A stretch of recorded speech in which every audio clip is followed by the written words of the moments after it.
What's up, everybody? Welcome to day one of Fan Expo Denver. This content is really amazing for day one. I have some clips in the end of the video. This trip has just been amazing so far. I mean, everything has just been so beautiful, and going to Dragon Ball Z panel, that's one of the attitudes of Kamehameha, and that's really what it is. And so join me for day two. Day two is going to be filled with so much amazing content. You won't believe it. And so hope everybody having a wonderful Friday and have an amazing 4th of July and stuff. And hope everybody's doing good. And enjoy the clips that's gonna be presented to you in a few minutes. And also, if you're new here, please smash the like button. Join the party drive through.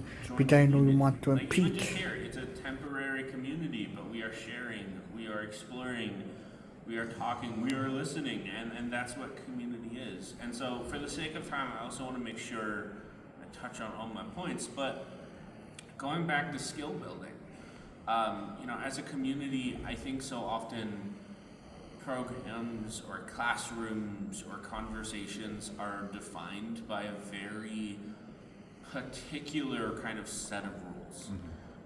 So often it's, and especially in programs that I've seen, that not for every program, not for every case, and I'm not going to say anyone that I do not agree with just out of respect for those people, but there are programs that are very much, I feel, more designated towards get the person through the program versus teach the person how they learn in the program, or create a truly safe program or a truly empathic program.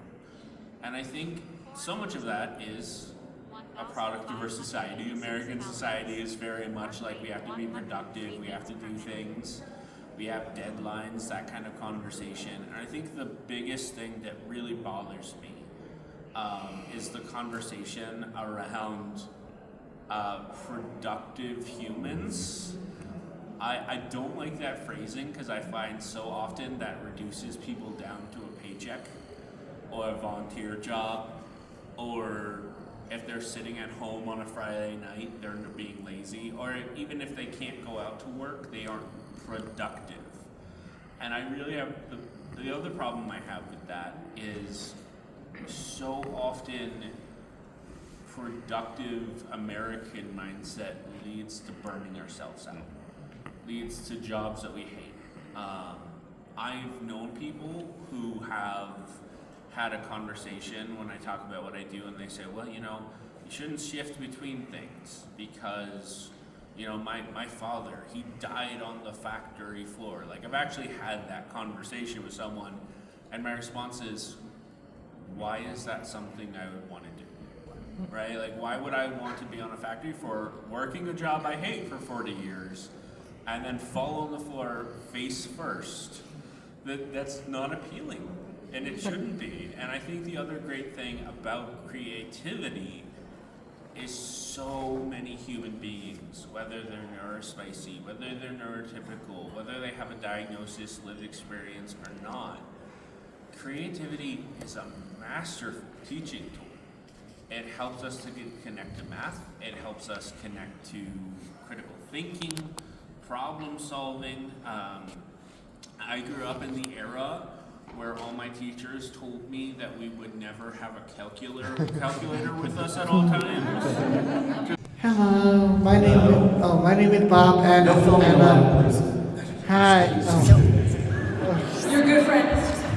Okay, so I asked it earlier in the panel, and I wanted to see Shani if you're okay with it. If you can do the Kamehameha. Kamehameha? Yeah. Can I Kamehameha here? Let's see. Kamehameha!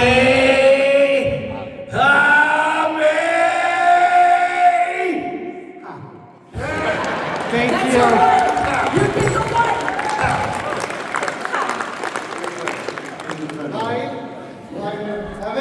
I actually have a question for both of you.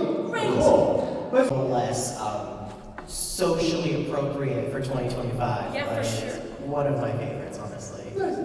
Is Is it? How bad do they get? Is that a question you want to ask? I mean, I don't think that's appropriate. Frankly, I love the Krillin count, and I love how he got rid of all his points by making out with 18 at the end. I will add that to my not to watch list. Thank you, friend. Thank you for the heads up.